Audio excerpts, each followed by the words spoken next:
As Hōkūleʻa and Hikianalia await their departure from Palekai in Hilo, Hawaii, Keaukaha community members gathered with Hōkūleʻa crew and Ohana for an ʻAwa launch ceremony.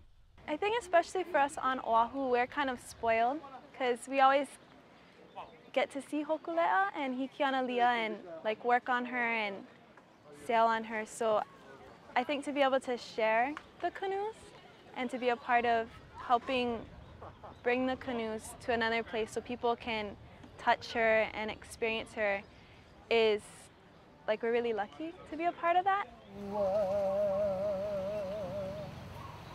Honored to be a part of sending Hōkūleʻa on this historic journey, this local community wants to continue to engage and be involved. A question that we were asked is, here in Keaukaha, when you come and visit these people, what are you leaving behind for them?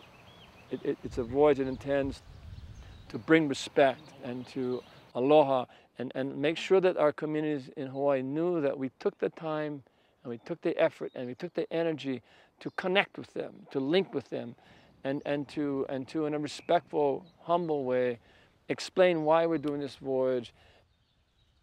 Throughout the event, Hōkūleʻa crew and Keaukaha community members exchanged their gratitude to one another in perpetuating their culture and commitment to educating the future generation of voyagers.